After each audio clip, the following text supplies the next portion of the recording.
deal But that's not the case. The case, and we'll do some verifying of this. But I was under the assumption that they said, okay, well, you can fight Smith, but we're not going to pay you the 32. What was it, 30 a fight? Right. We're not. Smith saying no, so it didn't matter. I thought Canelo said no because the zone was only offering 20.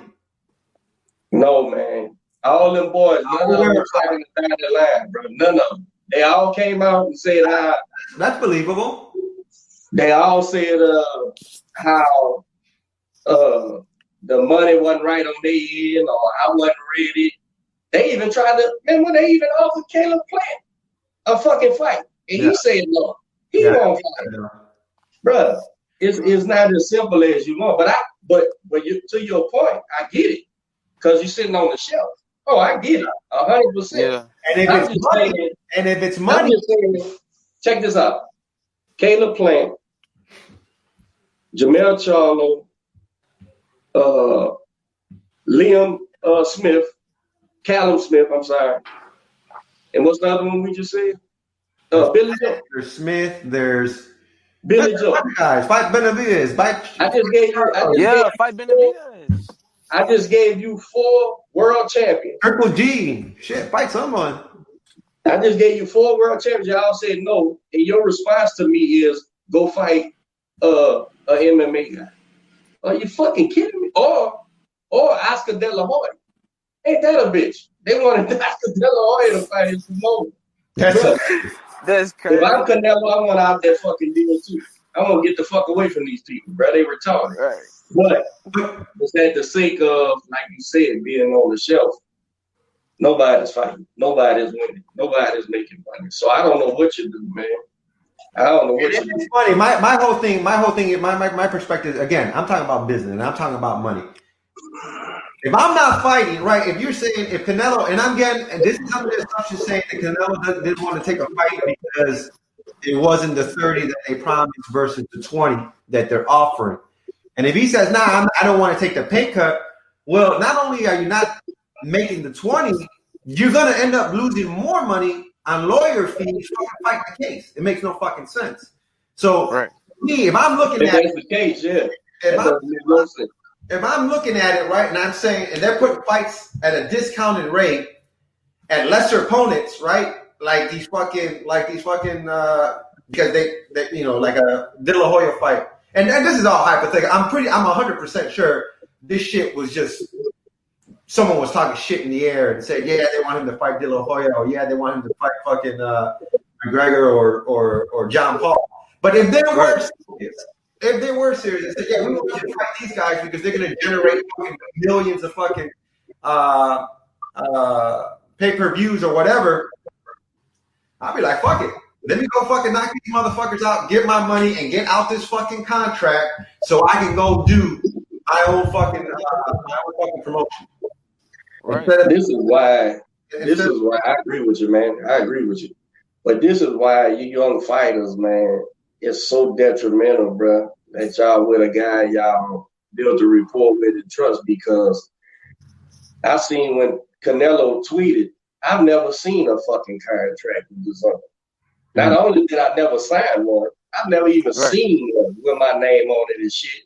So he was saying, my promoter's supposed to be handling that. And then I sit here and find out my promoter's name. This is what I mean. When Breyon gets the fucking, be it 8-0 or 15-0, whichever one that gets the deal on the table, Breyon's got to be able to say, coach, in my word, coach, with your experience and shit, what you think? And Rudy's gonna say, son, this is the deal right here. We're gonna do, we get a 3-year deal, guaranteed 2 fights a year. Let's go knock these 6 fights out, and then from there on, you know, the time's not great, whatever. But it's a come on Breyon and say, okay. And then anybody who comes after that saying, man, you trusting Rudy or fuck, because that's how they wiggle in. They gonna say, you man, let me manage you.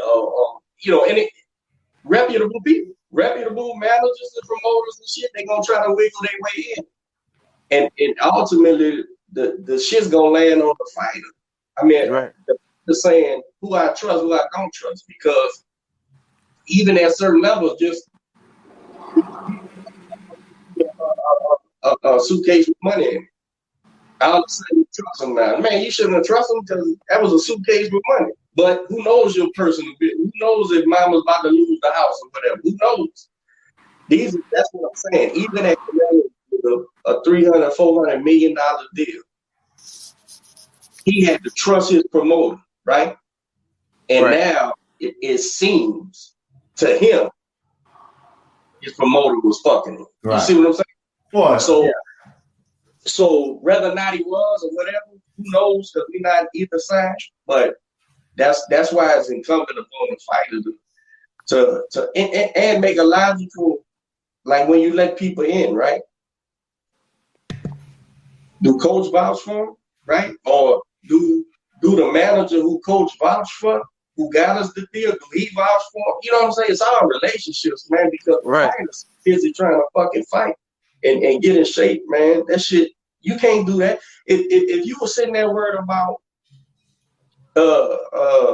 money from here, money from there, your image, your shirt, your whatever, you're gonna get your ass whooped sooner or later. Because it ain't no, you know what I'm saying? So it's a dangerous business, man.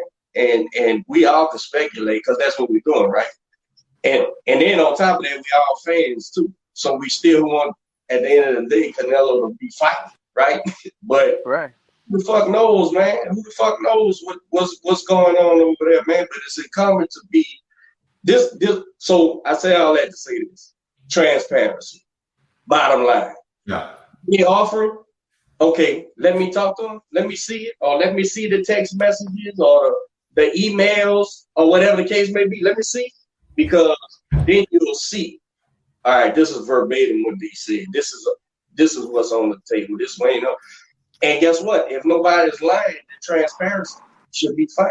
Nobody should care about it. They should say, yeah, this is what it is, man. Here you go. I shouldn't have to prove that now. Once you build that up, maybe you don't gotta see the shit from your trainer or your manager or whatever. You know what I'm saying? You feel like, all right, he got it. But transparency is how you get. If Canelo said, oh, you getting this deal with the zone because of me, right? Cool, awesome. We on the same team. It's all good. Let me see the paperwork. Right. We might have beat all this fucking problem instead of 3 fights in to a $400 million 10-fight deal, and now you're on freeze because he absolutely tweeted out he never seen a contract with his name on. He ain't never signed shit. Matter of fact, remember he was like, if my name's on the zone contract, somebody forced it because I didn't want to fucking thing. Well, I think with boxing opening back up, the arena's filling the seats. We're gonna find out real soon what was. There's a lot of fighters for him to fight at his weight class. Anyway, whether it's lightweight. He got plenty of smoke to speak from. So, Charlo, knocking out his door. Who's the champs at 40, Breyon? Who's the champs at 40 right now? I believe the champs at 40 is forgot his name. The guy he's from California. He got WBC belt. What's his name? I'm trying to think of his name. I'm sitting here trying to. You got Josh Taylor. You got Josh Taylor. Yeah, okay. And Ramirez and Josh Taylor, right? Yeah, Ramirez. That's top dog at 140 right now. Ramirez. You got Jose Ramirez at WBC. You got Josh Taylor at IBF, and you got Mario Barrios at WBA. Mario. Who? Mario Barrios. Yeah. Shout out to his sister, Selena. Ain't none of all them boys can fight. That's what we was talking about. Mm-hmm. And then behind them, and like Regis is still there. All them boys are still there, man. So they all fighting chomping at the bit to get in there, man. And whoever to get their shot and switch them titles over, man. Them's all good divisions, man. I'm figuring, what's your time frame, Breon? What you think? 2-3 years or one? What you thinking, man? Before you have to start? Yeah. I'll give myself, if we stay consistent fighting, about 2 years. 2 years. Another 2 years. Around 2022, we should be fighting for a belt. Call it two fights. Yeah, man, you can do that. Hell yeah, you can do that. Heck yeah. And in 2 years, though, it'll be, you and the upcoming guys will be up there trying to, it may be one guy still around from the 40 or top rated guys right now. Right. Man, but it seems like to me, boxing is completely different, man. Motherfuckers are getting title shots with 13 fights, fucking 12 fights, man. Getting them fights early, getting them championship fights. Yeah, early, man, they ain't tripping, man. And then depending on what promoter you are, what promoter you with, depending on how deep they got in that division. You know what I'm saying? Shit, no one 14-1. Yeah, I ain't gonna lie. Some guys they be taking tough fights from the start, from pro debut. They take tough fights. So that really boosts your ranking in the pro. Like it boosts your ranking, so you can get a title shot faster, depending on who you really fight and how they. Oh yeah, absolutely. Like if you ain't being built up, and you fast tracking for whatever reason, as long as you winning, you'll bust a move, man. That's all that matters. That's all that really matters. If you get the dub, it don't matter who you fight. It's all as you win, as long as you win. Man, well, we really appreciate you coming on the show today, man. Today was the first episode of season 4. So we're on, what episode are we on today? About 73 or something, 72, something like that. Yeah, man. I appreciate y'all for having me, man. Yeah, we appreciate you coming on, kicking on season 4. You got your next fight's October 9th in Mexico, bro. Good luck with that. Keep us posted.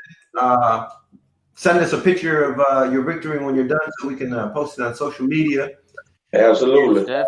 Most definitely. And where can people find you at, man? Where can people follow you at, find you on social media? Twitter, you can follow me on Twitter at Breyon A.L. Gorham, and on Instagram at Breyon G. Tom Gorham. There it is. Coach, any last words? Oh, man, we rooting for you, son. I'm glad you came on here, man. It wasn't hard to get you on here at all, man. I appreciate that, man. That's love. Absolutely, bro. And anything you got going on, I follow you, but anything you want to hop on, just hit me up, man. We'll do an episode, man. Let me know. Absolutely, we'll do, my guy. I appreciate y'all for having me again. Yeah, absolutely. Look, all right, y'all. It's another episode of Soapboxing Podcast. We'll see y'all next week, man. Stay up. Go.